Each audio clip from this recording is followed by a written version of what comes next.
Right, so I've decided to make a video today based on a patient I saw the other week.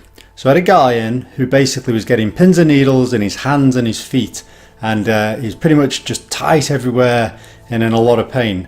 Now what all this boils down to is, from the history I took, was this guy was completely sedentary, never been in the gym in his life, never lifted weights, never done any exercises pretty much apart from at school, has a very sedentary lifestyle, sedentary job. Had a bit of a health sort of scare type thing and decided, you know what, I'm going to have to book my ideas up and get myself fit. So he did what most people would sensibly do. He recruited a personal trainer and off he went. Now this is where things went awry. He, in the first session, was being taken to beyond failure sets. He was doing high volumes. Now obviously because of his actual weakness in terms of how strong he was, the weights didn't sound very high from what he was telling me, but obviously for him they were high, plus he was working to absolute annihilation.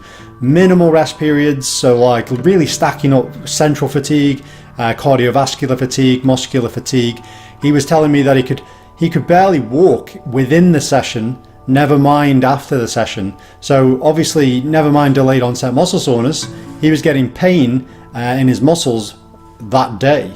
And obviously then it got worse and worse and worse. So he basically was getting like a fatigue-induced muscle disorder, but throughout his entire body. I mean, this is very crazy because, I mean, you may have heard of a condition called rhabdomyolysis. So your muscle breaks down, and this can really be very damaging for your kidneys and things.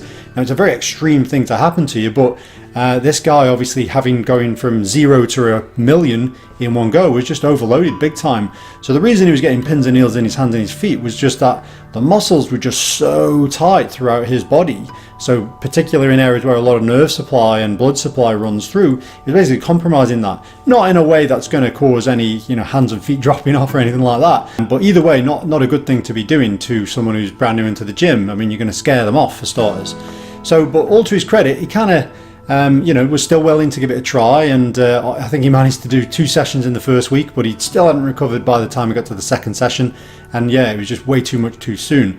So you start to question, like, where's the personal trainer's headspace at with this? I mean, like, for starters, a new person in the gym, straight away you got to be cautious and careful because obviously, these type of an effect and such like. The other thing is, which is also more important to know as well, is you don't even need to train them that hard. I mean, they could pretty much sniff the weights and they would get stronger.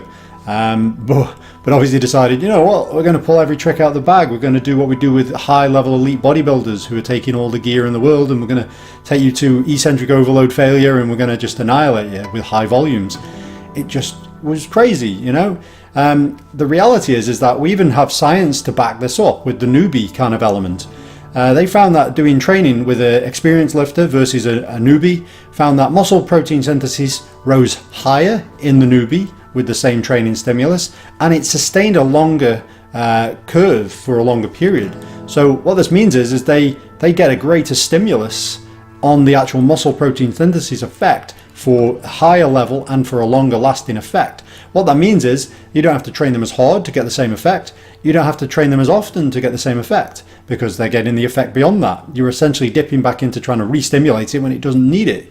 The other thing is longevity, in the sense of, the whole point is progression. So if you start someone at that level, where do you progress them? Like, you can't. There's no progressions you can make.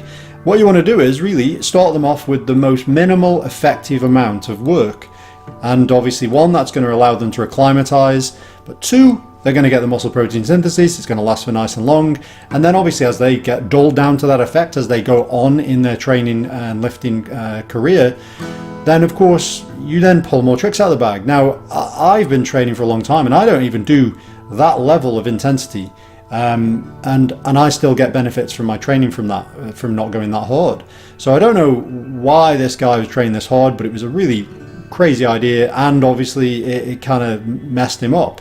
So of course then he has to see a physio, has to sort of settle down and then be re-educated, and of course this guy was really intelligent guy, but obviously put his faith in the wrong person.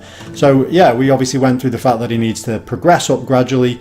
I even said maybe when you go back, you should perhaps even underplay it, be miles away from failure, to the point where you almost think, am I actually getting a training effect?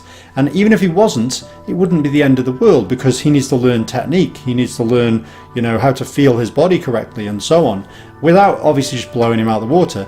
Then when the technique starts coming along and so on, you can then build on that and then start to get more and more ramping up effects. But then obviously once you get to your effect, you just stick there for a little while, you acclimatise to that. When you start getting diminishing gains, you go again, push up further, but incrementally. So again, this is the reality of this guy. I just thought I'd make a video on it because it just seemed crazy that this was out there and happening. And of course, this is not a good thing. So yeah, so obviously new people get great stimulus from not a lot, and that kind of stuff is anyway probably that good to do with people who are highly trained, because again, even though it may need more to pull things out of the bag, that's probably on another level. That shows again in some research with failure. Do you need to train to failure? Is that a requirement of training? Again, we're now finding that it's not necessarily. Yeah, so that wraps that video up. So I'll catch up with you in the future. We want to keep making great content for our subscribers. So if anyone would like to support the channel by making a pledge, then we would be extremely grateful. And you can do this on our Patreon page here.